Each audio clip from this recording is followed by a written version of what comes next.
buenos días chicos. Vamos a ir completando todo el temario del programa. Eh, Nosotros ya hemos completado la unidad 1 y 2. La unidad 2 la hemos terminado con los presupuestos económicos, pronóstico de venta, presupuesto económico y financiero, y con los casos prácticos. Y en la unidad 3 ya hemos visto la parte de los documentos comerciales.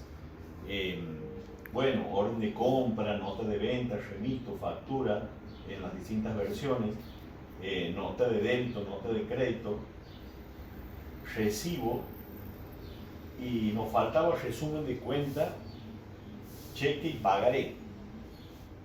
Y después la primera parte que ya les voy a comentar de esa bolilla, que es el tema organización, el concepto, los distintos tipos de organizaciones y los organigramas, tipos manuales y tipos de manuales. Eso sería toda la bolilla esa. Bueno, vamos a empezar a desarrollarla y después nos va a quedar lo otro para la otra bolilla. Ya vamos a editar un video aquí con el amigo. Respecto a ver, vamos a empezar con organización, con la bolilla, después vamos a completar los temas estos de cheque y pagaré. Bueno, la organización fundamentalmente, ustedes en los apuntes que yo les he dado ahí, lo van a leer, es básicamente la estructura de la empresa. Una organización es cómo está estructurada una empresa. ¿Cuál es la estructura? Es como que ustedes digan el cuerpo humano, el esqueleto, sería lo mismo el esqueleto del cuerpo humano, lo que sería la estructura, la organización a una empresa, la estructura de la empresa. Que está formada esa estructura por distintos subsistemas. Por ejemplo, el subsistema humano, el subsistema de información, el subsistema de relaciones formales, de relaciones informales, de procesos operativos y de control. Todos esos subsistemas que están comentados ahí en los apuntes, por ejemplo, el sistema de humano son las personas que trabajan en la organización, básicamente. El subsistema de información es todo que ya hemos visto, los formularios, y que está contenido en formularios y en comprobantes, es toda la información que circula dentro de la empresa, que son los comprobantes, los formularios. Muchas veces hay formularios, comprobantes que contienen información, u otra documentación que no son comprobantes, como pueden ser escrituras, contratos, que circulan dentro de la empresa, que son información y que no son comprobantes, digamos. Comprobantes son las órdenes de compra, las notas de venta, las facturas, los remitos, los recibos, todo eso que hemos hablado. Las relaciones informales, que está dada por las relaciones de afinidad que se pueden dar en una organización, que no necesariamente responden a relaciones de autoridad o a relaciones formales, que sería la autoridad y el empleado o el subalterno, sino son relaciones de comunicación informales que se pueden dar, que muchas veces es más importante que las mismas relaciones formales. O también muchas veces esas relaciones informales se pueden dar entre una autoridad de un departamento con otra persona de otro departamento, que se establezca un tipo de relación que no responda a la formalidad que está institucionalizada dentro de la organización, que también forma parte de la organización. Después los procesos operativos que se dan dentro de la organización, que están relacionados a todos los procesos donde uno se combina los recursos humanos con los recursos materiales para realizar procesos de producción dentro de la empresa. Y por último el control, que es, ya lo vamos a ver en la otra bolilla, que es el proceso de revisión de todos los planes que se han hecho en la empresa para ver si se han cumplido los objetivos o no, y en caso que no se han logrado los objetivos, buscar las causas de por qué no se han logrado los desvíos y tomar las medidas correctivas para que esos desvíos se corrijan y se encaucen a los objetivos de la organización. O sea, todos esos procesos internos se dan dentro de lo que sería la organización o la estructura organizacional. Dentro de esa estructura organizacional, nosotros ya hemos visto eso antes para el anterior parcial, cómo se estaba constituida la organización de la cabeza estratégica, la gerencia intermedia, la zona de acción subordinada, etc. Hay dos conceptos básicos, uno de división del trabajo, que era un concepto antiguo dentro de la organización, y el otro de centralización y descentralización. Eso respondía a la estructura de organización y de administración antigua de Taylor, cuando ellos lo que buscaban, antes lo que se buscaba, eso hemos hablado también, era una eficiencia en el trabajo, porque una mayor producción, porque al lograrse mayor producción se lograba mayor venta, porque toda la producción se vendía, eso lo habíamos comentado antes. Entonces nació el concepto de división del trabajo en el sentido de que se dividían las tareas para lograr más eficiencia, porque se pensaba que al dividirse las tareas uno iba a hacer las tareas de manera repetitiva y de esa manera iba a lograr una mayor eficacia o eficiencia en la realización por la repetición de la tarea, iba a lograr mayor eficiencia, con lo cual se iba a lograr una mayor productividad y eso iba a traer una mayor ganancia. El concepto de división del trabajo en el concepto de organización. Y el concepto de centralización y descentralización también nace a partir dentro de la organización, a partir de las centralizaciones del concepto de la concentración de la toma de decisiones en una sola persona. Y la descentralización es justamente la delegación de autoridad en la toma de decisiones dentro de la organización. Esos dos conceptos nacen de antes ya en la administración, y la centralización y la descentralización ya decían en ese momento que no es buena una o la otra en sí misma, sino depende de las decisiones que se tomen, si hay que concentrar las decisiones en una sola persona o hay que más bien delegar en otras las tareas. Hoy por hoy las estructuras son más bien horizontales y tratan de delegar, flexibles, y delegar decisiones y tareas en otras personas. Delegar quiere decir transferir autoridad a otras personas. O sea, son más descentralizadas. Cuando uno delega autoridad quiere decir descentralización. La concentración de autoridad en una persona es la centralización, eso se llama centralización. Después hay tipos de organizaciones, hay distintos tipos de organizaciones que estudia la administración. Uno se llama de organización de tipo lineal. La lineal es básicamente que hay una relación formal de autoridad, de línea, digamos, entre digamos, la autoridad jerárquica superior y el que está en un nivel de responsabilidad menor. Hay una relación de línea. El ejemplo típico de eso es la organización militar, es una organización lineal, digamos. Se llama lineal, ahí lo van a leer en el coso. Aquí está un ejemplo, por ejemplo, el directivo, el gerente departamental, los supervisores y los subordinados. O sea, todo va a través de una línea, eso se llama autoridad, organización de tipo lineal. Después está la organización de tipo funcional dentro de una organización. La funcional es que ya se aparta de la línea, que hay una relación también de autoridad, pero por las funciones que desempeña, no por la línea. Por ejemplo, aquí está un ejemplo, aquí en el libro que nos apunta que yo le he dicho, pero yo les voy a dar otro ejemplo también.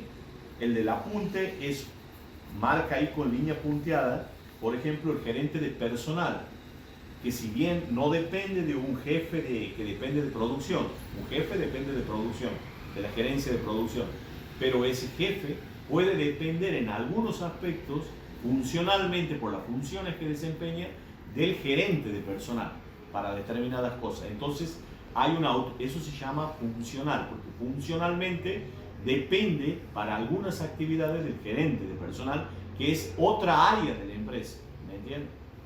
Si bien no es lineal, pero hay una dependencia funcional. Yo les voy a dar otro ejemplo. Por ejemplo, nosotros nos pasa mucho en el área administrativa, gente que depende del área administrativa, y cuando hay una gerencia de cómputos por aparte, cómo dependen muchas áreas de la parte de computación, de los sistemas informáticos.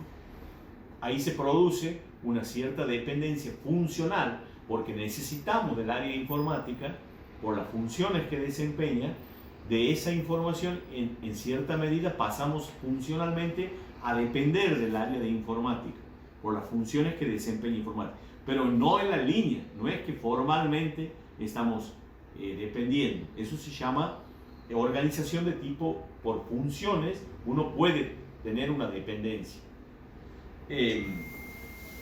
Después está la organización de tipo de la estructura lineal asesorada. Es cuando hay un organigrama de línea, digamos, pero a su vez tiene un asesor. Eso lo hemos visto nosotros. Yo les he dado como staff, ¿se acuerdan? Y eso se grafica con línea punteada. En un organigrama, la línea se grafica con línea llena. Eso quiere decir que hay una autoridad formal.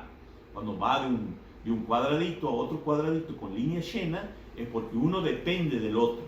Hay una línea de autoridad. Cuando va con línea punteada, como en el caso aquí tienen el ejemplo de la asesoría legal, como depende de la línea de la gerencia general, pero es a partir de asesorada, digamos, por eso está graficada con línea punteada. La asesorada, la asesoría, no decide. Línea punteada, diferencia de la autoridad de línea. Que aquí el gerente general, estos 4 gerencias dependen del gerente general y estos 2 jefes dependen del gerente de producción. Esta está graficada con línea punteada, no como esta, porque este no tiene autoridad de línea sobre la asesoría. Perfecto. La asesoría solamente asesora a la gerencia, no decide, y este no está obligado a hacer lo que este le dice, sino es un consejo, un asesoramiento. Después decide la línea. Perfecto. Bueno, esos serían los tipos de organizaciones. Y después está el concepto de departamentalización en la empresa. Cuando la empresa va creciendo, siguiendo con el tema de la organización, digamos, dentro de la empresa, de determinar la estructura con las responsabilidades, las funciones, que eso es organizar, determinar las funciones, las responsabilidades, las tareas que tiene que determinar cada una de las partes, de las personas que trabajan en la organización. El proceso de departamentalizar es cuando la empresa crece, se da. ¿Y qué es departamentalizar? Departamentalizar es dividir el departamento de la empresa. Es dividirla en departamentos. O sea, ¿y qué es dividirla en departamentos? Es dividirla en departamentos en donde las tareas, o sea, se divide, esa división se hace a partir de un proceso de tareas diferentes. Cuando uno tiene tareas, por ejemplo, uno hace tareas de comercialización. ¿Qué implica tareas de comercialización? Y bueno, tareas de venta, de publicidad, de promoción, de entrega de folletos, de entrega de sacar vendedores al calle. Todas esas tareas del flete, de la logística de distribución de los productos, todas esas tareas de comercialización. Entonces nosotros podemos agrupar todas esas tareas en comercialización y a la vez dividirla, separarla de las tareas en una empresa de producción. ¿Por qué? Porque son diferentes las tareas, no son afín. Entonces eso amerita que hacer un departamento de comercialización y hacer un departamento de producción. Y en las tareas de producción, ¿qué vamos a meter? Y bueno, todo lo que sea de producción. Si es una textil, el corte de la tela, el proceso de la tela, del cosido, hasta llegar al producto final, que es, por ejemplo, un pantalón, una remera, depende de lo que se produzca, de la entrada de la materia prima, el control de calidad de la materia prima, hasta la salida del producto, el control de calidad de ese producto. Entonces son todas tareas que hacen a la producción. Nosotros podemos hacer un proceso de departamentalizar, que sería dividir en departamentos a la empresa para organizarse. Eso es departamentalizar. Dividir en departamentos en base a tareas que son diferentes.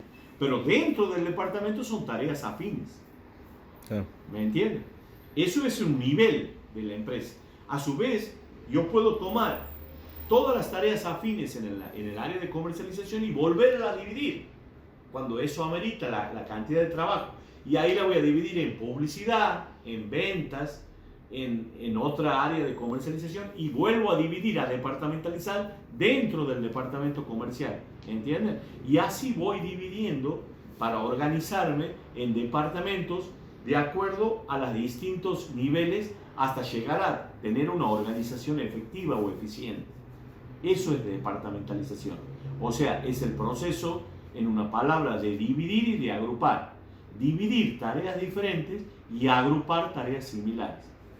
¿Hasta cuándo? Y bueno, hasta que yo sienta, hasta que yo vea que la empresa está logrando una eficiencia en la realización de sus actividades. ¿Me entienden?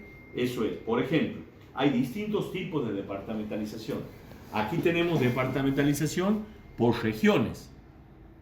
Eso es cuando la empresa se organiza de acuerdo a las regiones que abarca. Cuando lo principal de la empresa le da más importancia a las regiones, entonces hace una gerencia para la parte norte, una gerencia para la parte sur, otra para el este, otra para el oeste. También puede decir gerencia para el interior, gerencia para la capital. Depende de las zonas en que esté dividida la empresa y que le convenga dividirse. Eso sería una departamentalización por regiones. Otro tipo de departamentalización que se puede utilizar es por productos. ¿Eso cuándo sería? Cuando lo importante en el nivel de la empresa es el producto que comercializa. Por ejemplo, hacer una gerencia por ejemplo, tienen un producto que es diferente los procesos y todo a otro producto. Entonces me organizo en base al producto. Hago una gerencia por el producto A, una gerencia por el producto B, una gerencia para el producto C, ¿me entienden? Por ejemplo, o por servicio. ¿Cuál sería un ejemplo de esto? Vamos a suponer una clínica, un sanatorio. Tenemos que organizar una clínica o un sanatorio. ¿Cómo se organizan generalmente las clínicas o sanatorios? Se organizan por servicio. Está el servicio de radiología, el servicio, esos son productos de pediatría, y cada uno tiene su secretaria, maneja su administración, pero está organizada por servicio. Eso sería una departamentalización por producto y o servicio. Después está departamentalización por clientes. Eso sería si la empresa, por ejemplo, tiene clientes diferentes. Aquí está en el ejemplo en el libro, por ejemplo, un servicio de salud que tenga clínicas, hospitales y consultorios, 3 clientes importantes que se los puede separar por clientes.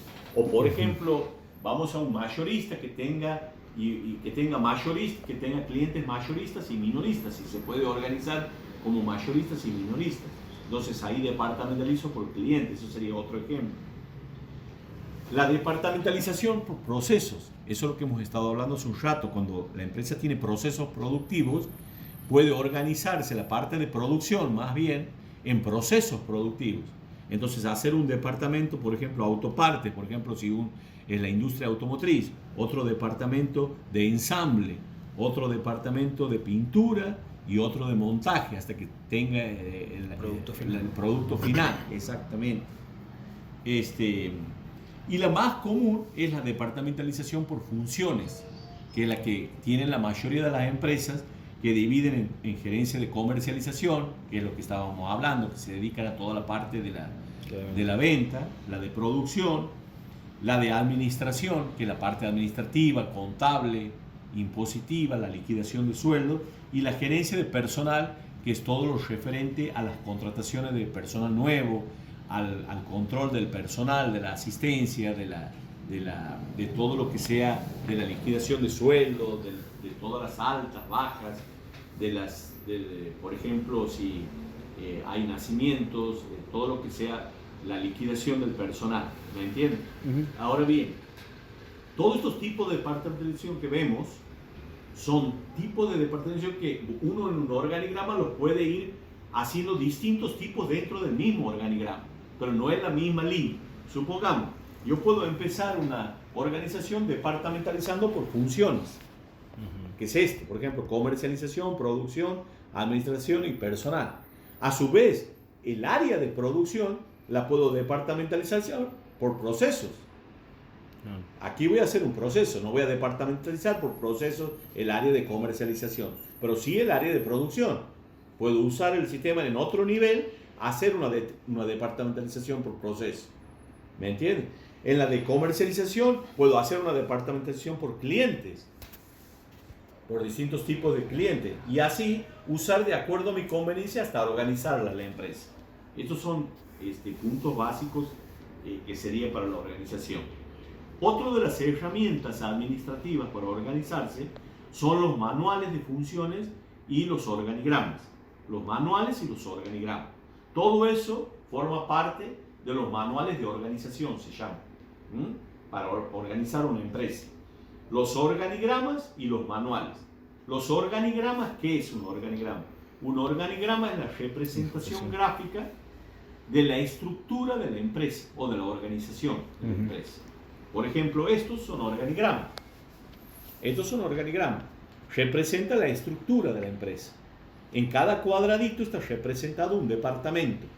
Y las líneas son las líneas de autoridad, que quiere decir que este departamento depende de este departamento, ¿me entiendes? De producción. Que este cliente depende de la gerencia de ventas, porque está la línea de autoridad que viene. Y cada cuadradito es un departamento. Un organigrama, entonces, es la representación gráfica de todo eso, de la estructura. Ahora, el organigrama muestra las funciones que tiene cada uno. No muestra. Muestra la estructura de la organización. No muestra las funciones que tiene cada departamento. Uno puede suponer las funciones a partir del nombre del departamento, pero no muestra las atribuciones que tiene cada departamento. Solo muestra la estructura. Es una cosa gráfica que a simple vista yo puedo ver cómo está estructurada la empresa. Eso es lo que muestra un organigrama. Es la representación gráfica de la estructura de la empresa. Esa representación se puede hacer de esta manera, que es vertical, y también hay otros tipos de organigrama que lo van a ver aquí en el apunte que le he dado. Este es de tipo horizontal. ¿Ve? Aquí está gerente general para abajo, aquí está para los costados. O sea, se va abriendo en forma horizontal la representación gráfica. Este es con los centigramas, este es con líneas, es distintas formas de... Este es circular, un organigrama circular, en donde se representa a la autoridad en el centro, y de este dependen de la gerencia general. Cada vez se van abriendo círculos que representan menor autoridad. Es otra manera de representar un organigrama. Esto se llama en forma circular. Este es en forma semicircular. ¿Entiende? Que la autoridad está aquí y el segundo semicírculo, estos tres departamentos dependen de este, estos dependen de estos dos, o sea, estos dos dependen de este. Ajá. Y así se va abriendo en forma semicircular para que ustedes lo vean ahí. Esto no vamos a perder tiempo, lo van viendo ahí, son distintas representaciones gráficas. Bueno, y ahí termina el tema de la organización, que tienen los apuntes. Seguimos.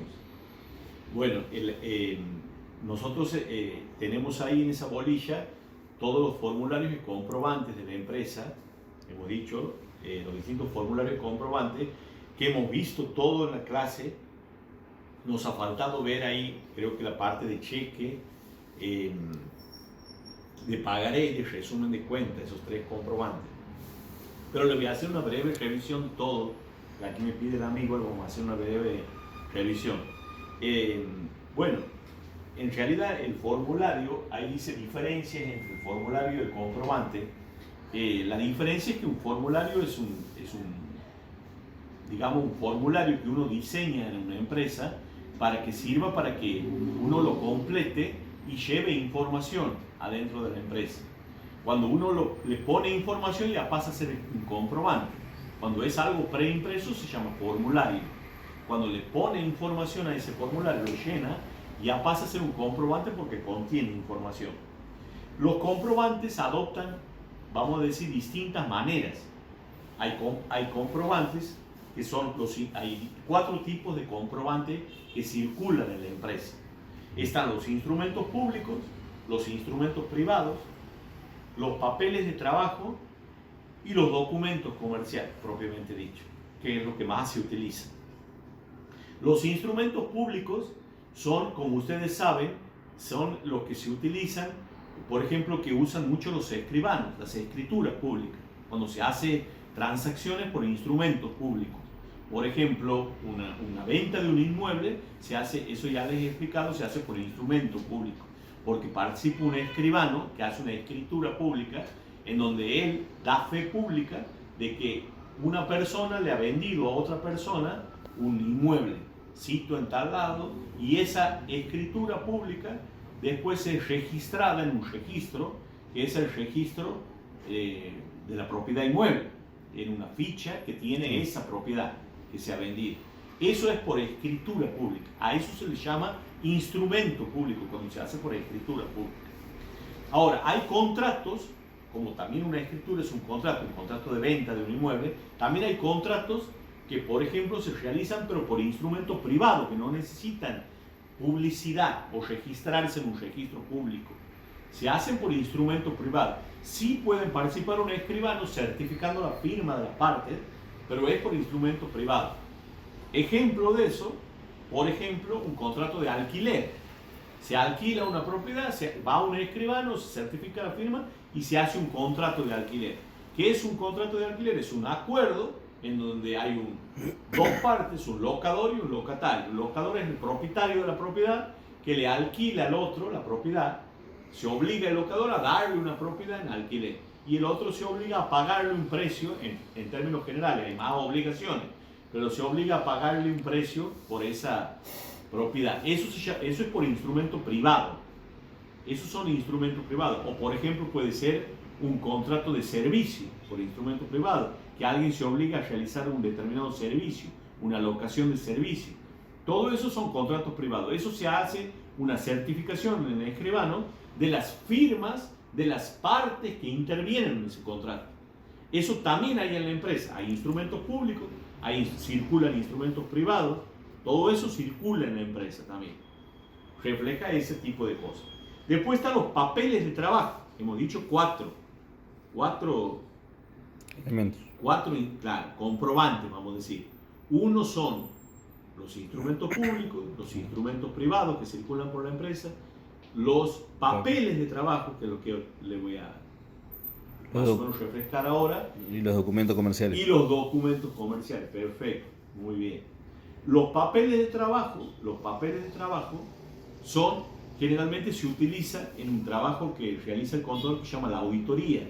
Cuando hace auditoría usa papeles de trabajo. ¿Y qué son los papeles de trabajo? Son los papeles en los cuales va volcando el trabajo que ha realizado de la auditoría y quedan como documentación respaldatoria de la auditoría. O sea, si uno quiere ver, por ejemplo, un procedimiento de auditoría, un arqueo de caja, está el papel de trabajo que representa en donde se ha volcado todo el arqueo de caja. Supongamos, hace un arqueo de caja. Un arqueo es un recuento de la caja y cuenta que ha encontrado tantos billetes de tantos mil, de tantos cheques, de tantas cosas. Eso está volcado en un papel de trabajo. Ese documento es el papel de trabajo, ¿me entienden? Que respalda la auditoría, el trabajo de auditoría.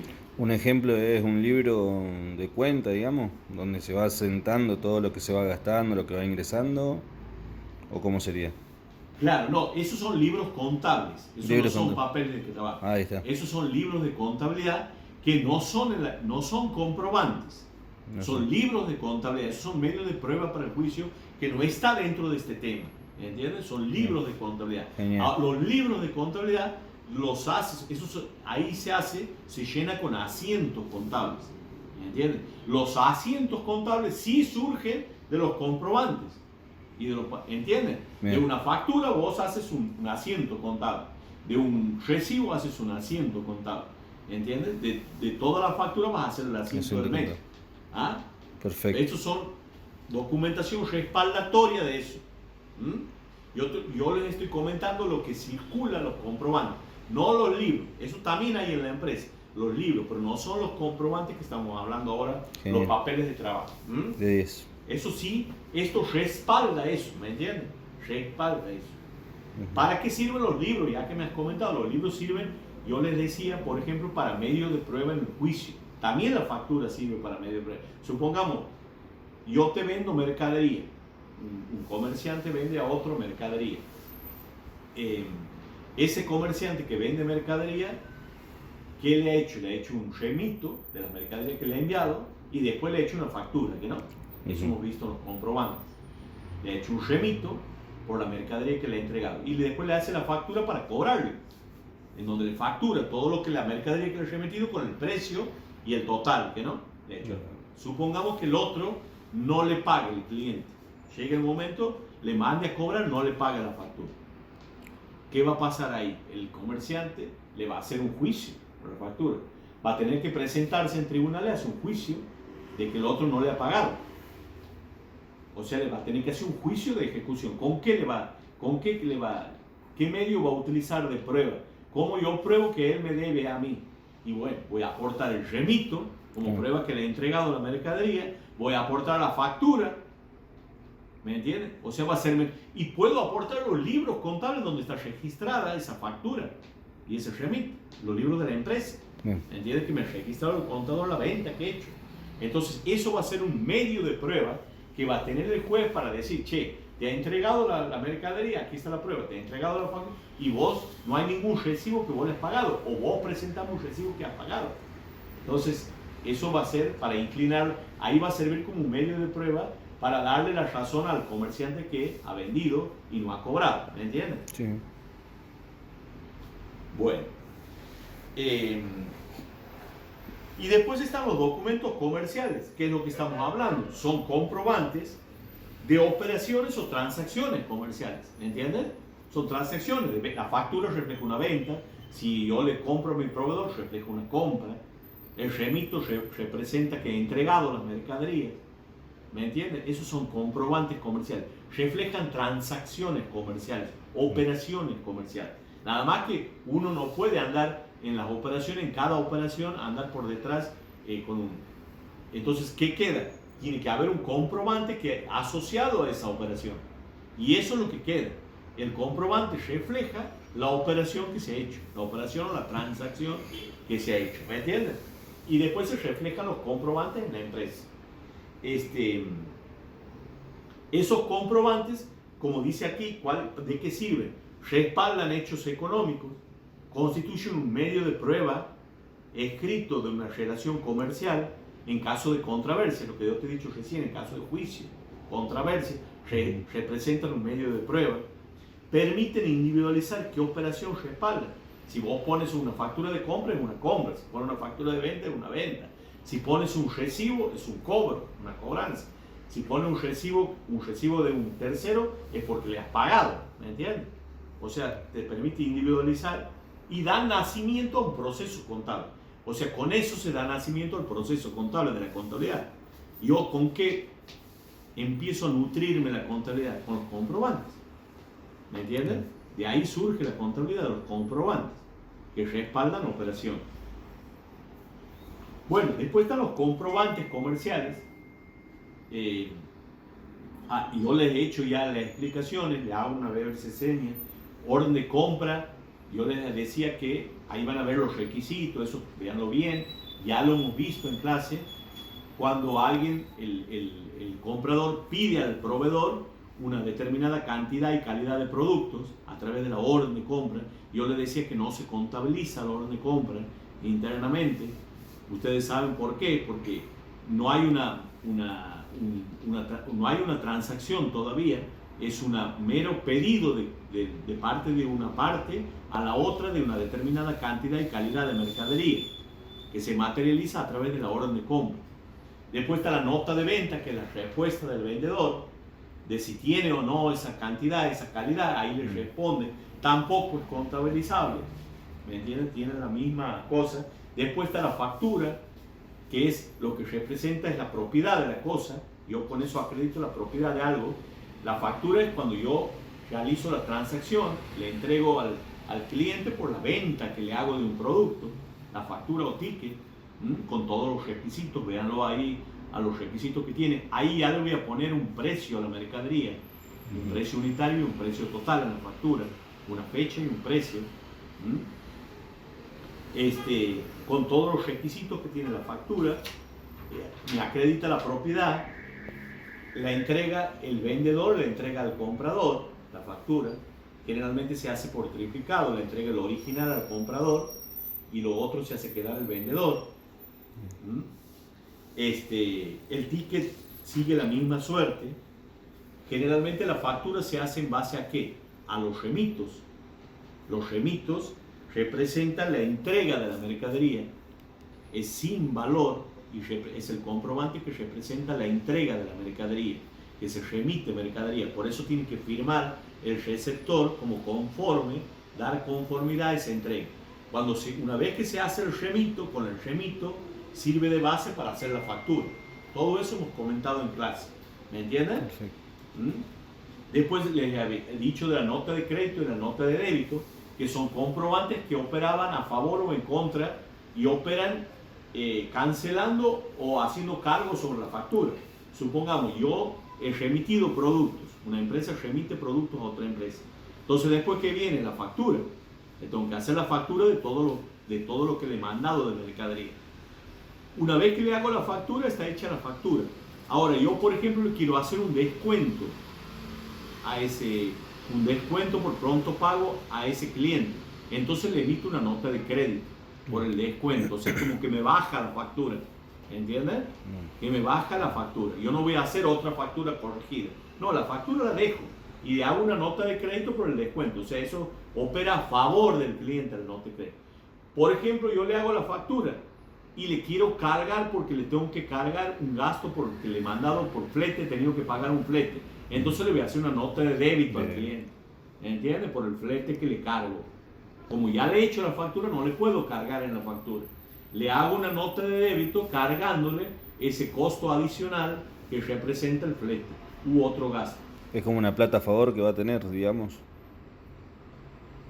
¿El cliente o el vendedor? No, el cliente.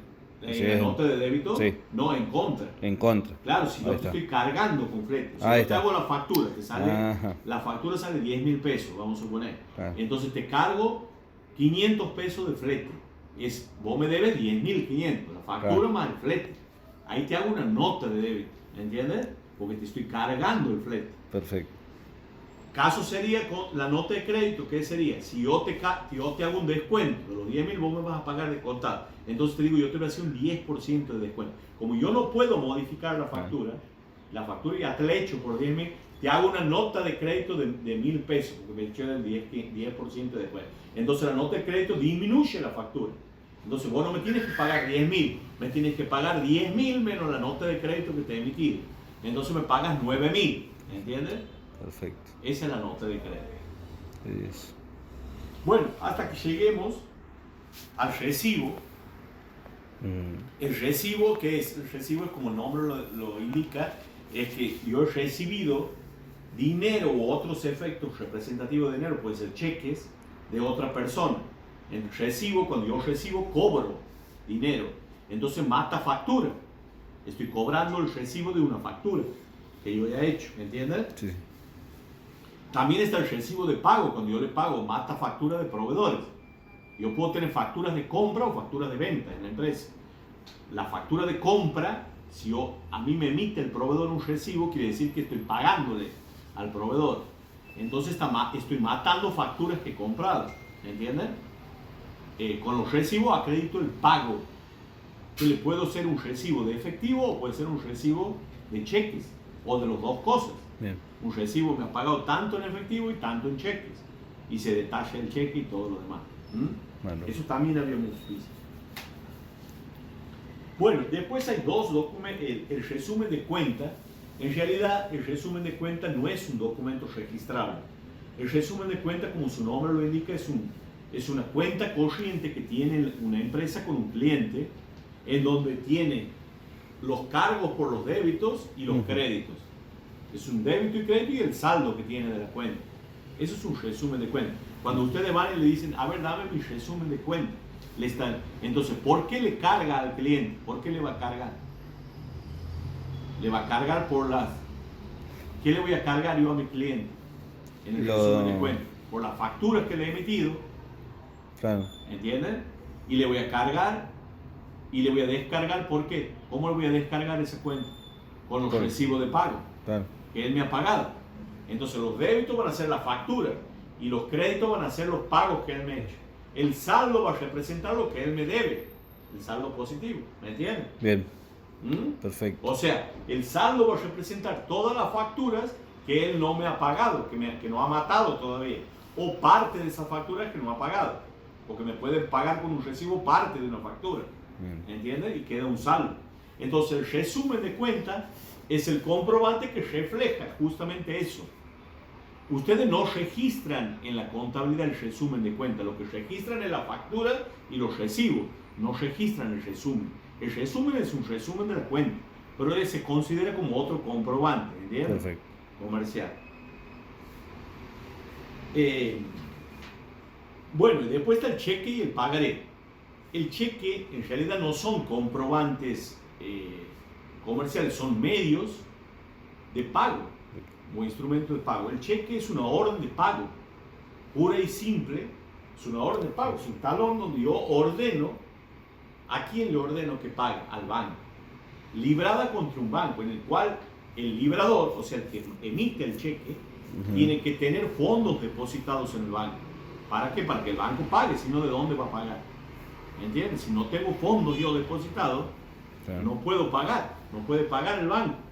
Yo tengo que tener fondos. Yo libro un cheque de una cuenta que yo tengo en el banco, pero en la cual tengo que tener fondos depositados.